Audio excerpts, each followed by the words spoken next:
Montana Territory, 1878. The first snow had not yet fallen, but the wind already bit like it meant business when Mariella Hart ran across the rocky field behind her homestead, her skirts mud splattered, her lungs burning. Behind her, the house she had once believed would be her safe place shrank smaller with every desperate step. Her husband's shouting voice echoed faintly behind her, closer than she wanted, farther than she feared. She did not look back. She did not need to. She could still feel the sting across her cheek from earlier. That was not the first time, but it was the last. Her boots slipped on the wet earth, and she caught herself on one palm, panting. Her fingers trembled as she pushed herself up and kept running toward the tree line. She had nothing but a small satchel over her shoulder and a pistol hidden under her shawl. She had not fired it before, but she would. She would if she had to. It was nearly dusk when she reached the edge of the open land and staggered into the darker canopy of pine and spruce, her breath turning to mist. She followed the river upstream, the way her father once taught her when she was a girl. Water always led somewhere. After 2 hours, when her legs gave out, she collapsed on a mossy boulder and pressed her forehead to her knees. The sky above her darkened slowly, turning from bruised blue to black. A branch snapped behind her. She jerked upright, heart hammering, hand on the grip of her pistol. But it was not her husband who stepped into the low firelight of the stars. It was a man on horseback. He pulled his horse to a stop, sliding down with careful, deliberate movements. He raised one hand to show he meant no harm. His deep brown coat was dusted with trail dirt, and his hat was pulled low over sun-darkened skin and sharp, watchful eyes. "You all right, miss?" he asked, voice low and gravel-edged. Mariella's throat tightened. She could not speak, could hardly breathe. "I ain't gonna hurt you," he said gently. She nodded once, then fell forward, her strength finally giving out. When she woke again, it was to the scent of rabbit stew and wood smoke.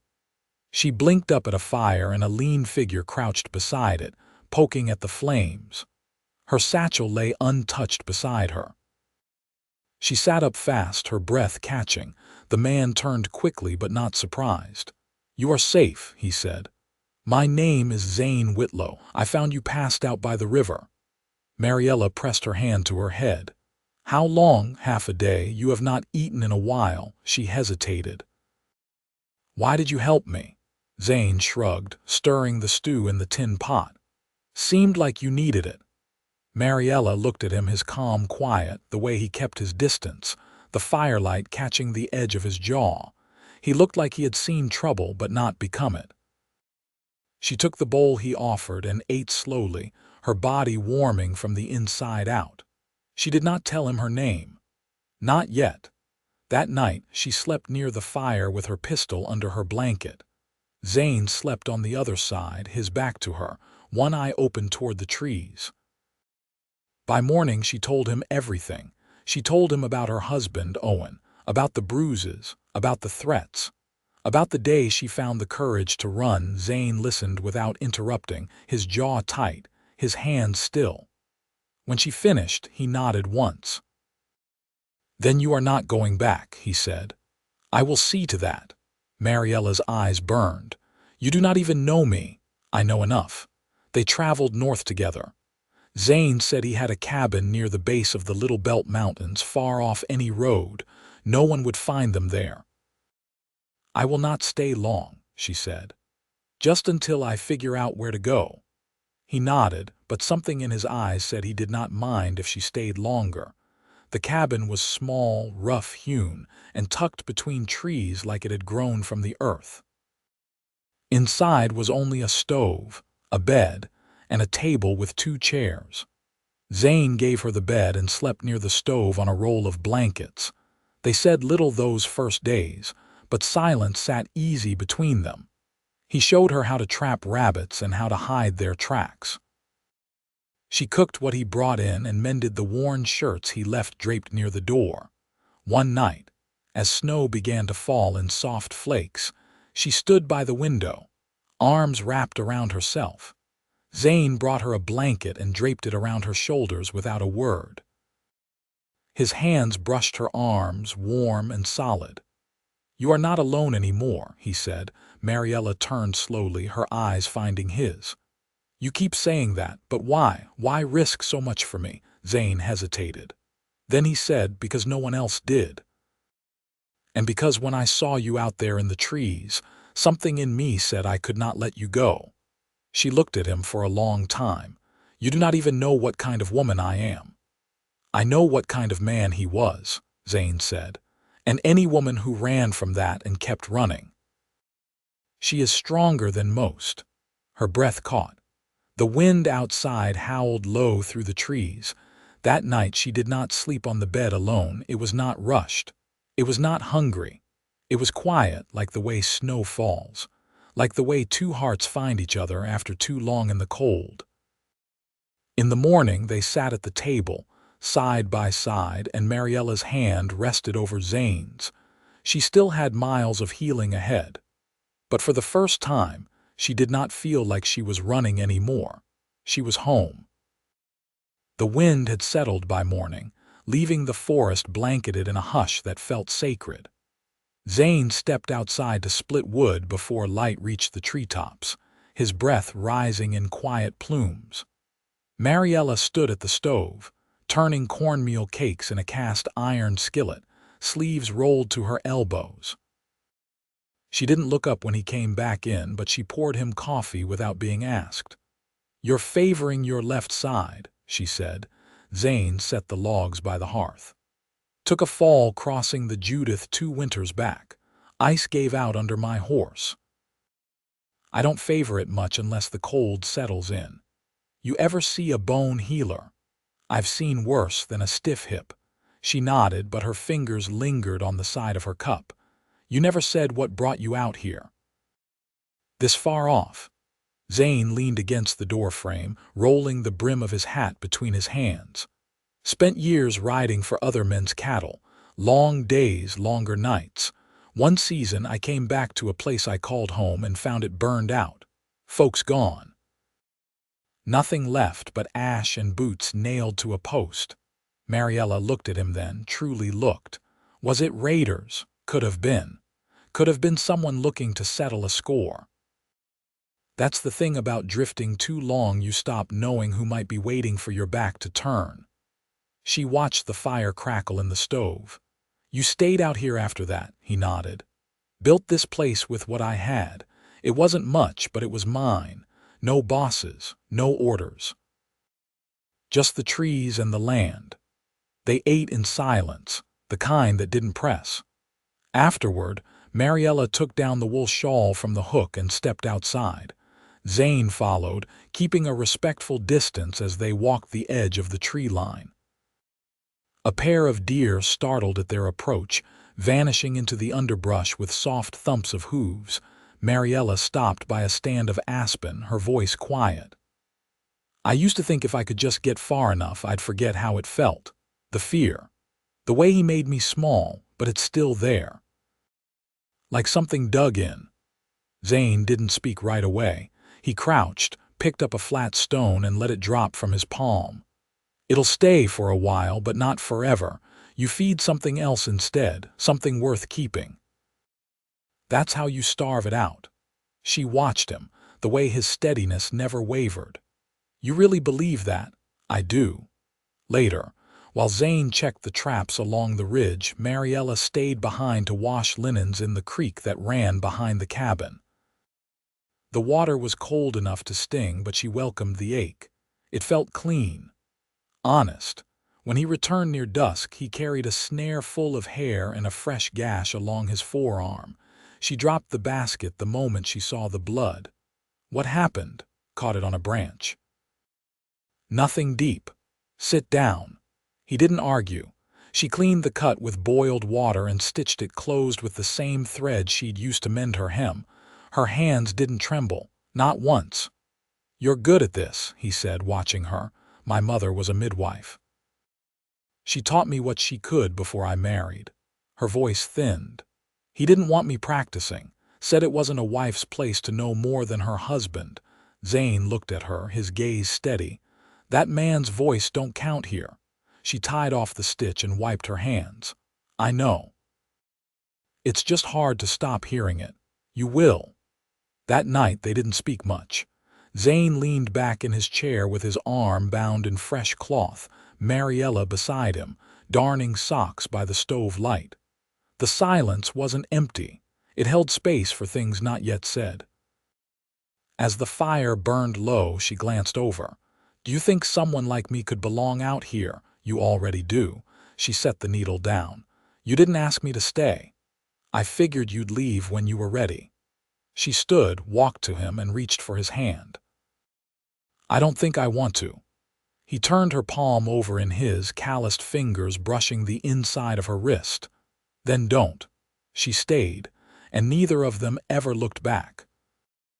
The first real thaw came slow, in quiet drips from the eaves and softened patches of earth along the trail behind the cabin. By then, Mariella had taken to rising early, often before the sun, to tend to the chickens Zane had traded for with a trapper passing through. She moved with purpose now, her gait steady, skirt hem tucked to her boots, no longer tentative when she stepped into the woods for kindling. Zane came in from the shed one morning with a length of hickory and his carving knife. He set it on the table without a word, and Mariella glanced up from where she was folding worn linens by the hearth. "What's it meant to be?" she asked, brushing a stray wisp of hair behind her ear. "Handle for a draw knife. My old one split." She nodded, returning her gaze to the fabric. "You work quiet. I think better that way." She let that sit a moment, then said, "I used to talk to myself when I baked, said it made the dough rise softer." He looked over, a rare half-smile at the corner of his mouth. "Maybe that's what I've been doing wrong." Mariella set the linens down and stepped toward the table. "Can you teach me to carve, to shape something that didn't start with a recipe?" Zane pulled out the chair beside him.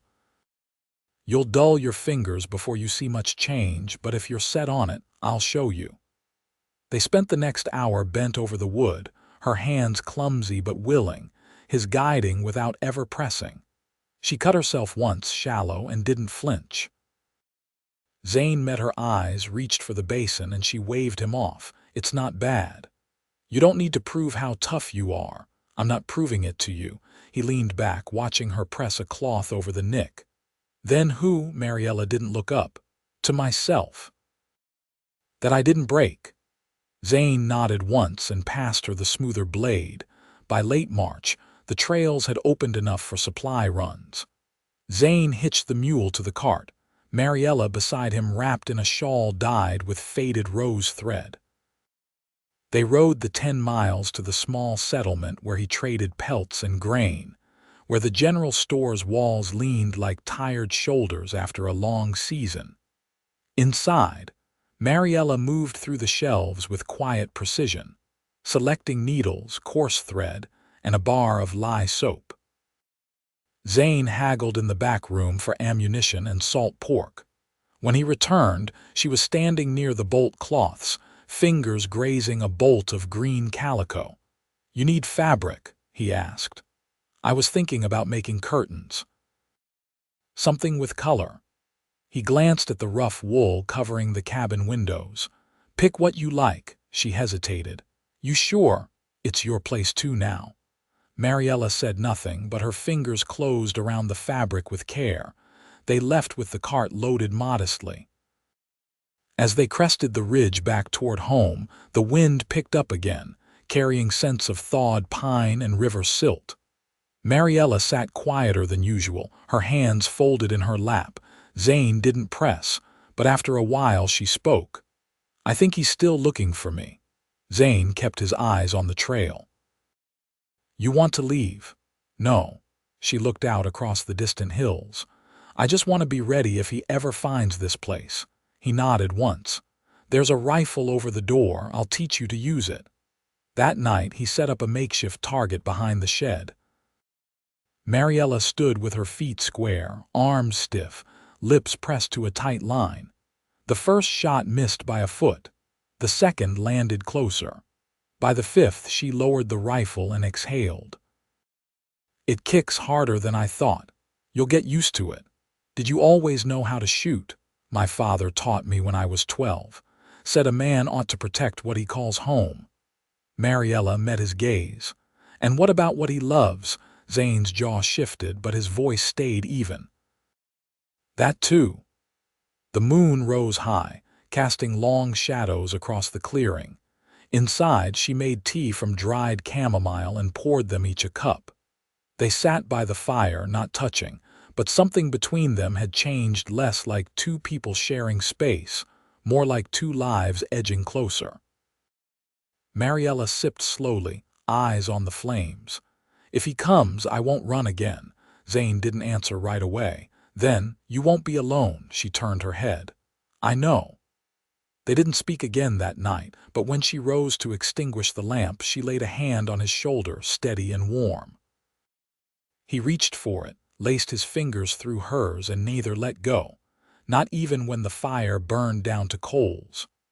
The first time Mariella rode the mule alone, Zane stood by the edge of the clearing, arms crossed, watching in silence. She didn't ask for his help mounting, nor did he offer it. The trail behind the cabin was narrow but passable now, the last of the spring melt running clear down into the ravine. She guided the animal with steady hands, her spine tall, skirts hitched and tied to her knees. When she returned an hour later with a sack of wild ramps and a handful of goose eggs from a nest she'd marked days earlier, she found Zane splitting fence rails behind the shed. He didn't look up until she stepped down and tied off the reins.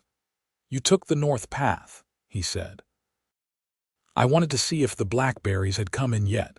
He nodded, setting the maul aside. "Too early." "I know," she said, brushing dust from her palms. "But it's good to have something to look forward to." That night, she boiled the ramps into a broth and baked a flatbread with cracked wheat and lard. Zane set 2 tin mugs on the table without speaking, but his hand brushed hers as he reached for a spoon. She didn't pull away. After supper, he reached beneath the cot and drew out a worn ledger, the edges softened with time. He slid it across the table toward her. "I've been keeping tally of the land," he said. "What grows where, how the snow settles, where the game runs thickest. Thought maybe you'd want to see it." Mariella opened it carefully, her fingertips grazing the penciled notes. "You mapped all this, just what I could reach on foot." She turned a page and stopped. "This one says Quiet Place, White Birch, East Bend." Zane leaned forward. "There's a stand of birch near the river bend. Always still there, no matter the weather. Fox den nearby." She looked up. "You ever take anyone with you there?" "No." She closed the ledger and rested her hand over it. "Then I'd like to go." They waited 3 days, until the skies cleared and the wind turned warm. Mariella packed bread and dried apples, and Zane carried a canvas roll with his rifle and a fishing line. The path was narrow and damp, but the trees parted in a way that made the walk feel like stepping into something untouched. When they reached the birch stand, Mariella stopped. The trees rose pale and tall against the sky, their bark peeling in ribbons. The ground beneath was soft and dry, and the river curved in quietly, barely speaking over the stones. Zane dropped the canvas and crouched near the water, checking the bank. Mariella sat against one of the wide trunks, knees pulled up, eyes half-lidded, listening to the hush. "Did you come here to be alone?" she asked. "Sometimes. Mostly to remember how to breathe." She turned her head. "You ever forget?" "Too many years I didn't notice I had." She said nothing for a long while. Then, "I used to think I didn't deserve peace. That it was something other people got if they were good enough or quiet enough or didn't make trouble." Zane didn't respond. He baited the hook and cast the line, letting it drift. Mariella stood and stepped toward the river, her boots soft in the moss. "But now I think maybe peace isn't something you're given. Maybe it's something you build, even if it's slow, even if it hurts." Zane reeled in the line empty and set the rod aside. "I think you're right." She looked down at him. "You said once that this land was yours. That you built this place because nothing else had lasted." "I did." "I don't want to just borrow it," she said. "I want to belong to it, with you." He stood slowly, his hands still damp from the river. "You do." She stepped into him, her palms against his chest, the birch trees silent witnesses. When he kissed her, it was with a kind of reverence, like he understood what it cost her to say the words and what it meant to hear them returned. That night, they made camp under the birches. The fire was small, and the stars wheeled overhead in their quiet rhythm. Mariella lay beside him, head against his shoulder, one hand resting over the pulse at his neck. "Tell me something you've never said," she whispered. Zane turned his face toward hers, his voice low. "I used to think I'd die alone. Didn't scare me. Just seemed sure." She threaded her fingers through his. "Not anymore." "No," he said. "Not anymore." When dawn came, the light filtered through the birch leaves like gold through water. They didn't hurry to pack. There was no need. They had nowhere else to be but home. By late summer, the cabin sat nestled in deep green, half hidden beneath a canopy of cottonwoods and fir. The birds had returned in full voice, and the air carried the warm, resin-heavy scent of pine pitch. Mariella stood barefoot on the porch, a cotton apron tied at her waist, brushing flour from her hands. Inside, a peach pie cooled on the sill, the crust golden and split open just enough to show its syrupy heart. Zane was down by the creek, clearing brush from where it had flooded after an early storm.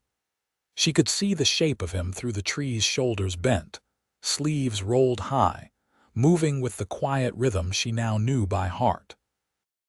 She'd come to trust the sound of his footsteps more than her own thoughts. When he returned, he carried a bundle of willow switches and a look that told her he had something on his mind. "You've been walking the southern line again," Mariella said, wiping her hands on a rag. "Found fresh boot tracks near the bluff," Zane said. "Too new to be mine." Her spine straightened. "How close?" "Not more than a mile off. Could be a trapper passing through." "But you don't think it is?" Zane set the bundle gently by the door. "No, I think someone's looking. Just not sure if they know what they're looking for yet." Mariella crossed the porch to stand in front of him, her voice even. "If it's him, I won't run. I meant that." He reached for her hand, the one with the small scar from the carving knife. "I believe you. But I'll be ready." That night, Zane cleaned the rifle and loaded the revolver with fresh rounds. Mariella gathered provisions into a small sack: bread, salt, a flint striker just in case. They said little while they worked, but the silence between them wasn't fear. It was preparation. They didn't sleep much. At first light, Zane went out to check the tree line. Mariella waited by the stove, arms folded, listening to the wind shift. When he returned, his jaw was tight.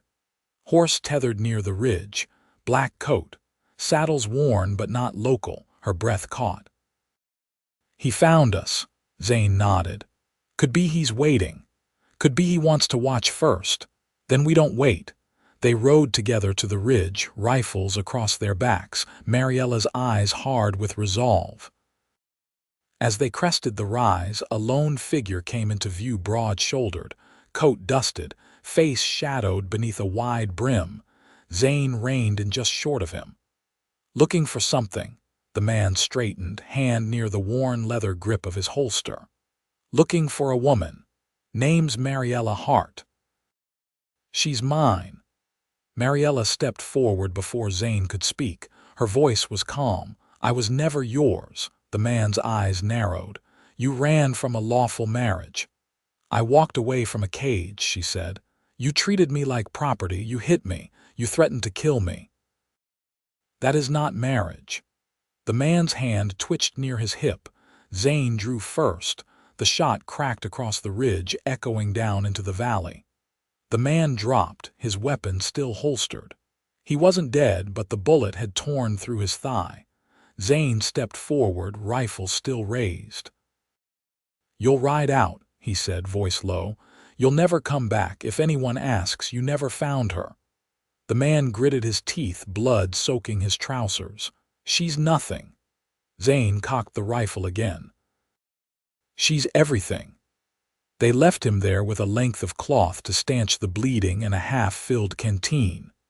By the time they returned home, the sun had begun to fall behind the hills, casting long shadows across the clearing.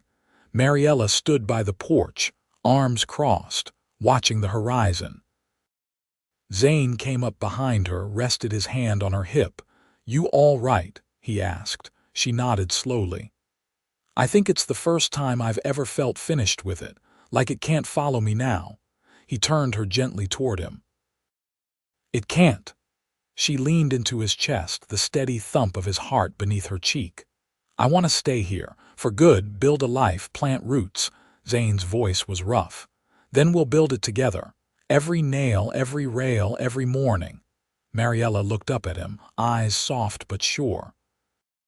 "Will you marry me, Zane?" He blinked once, then laughed, the sound low and full. "You beat me to it."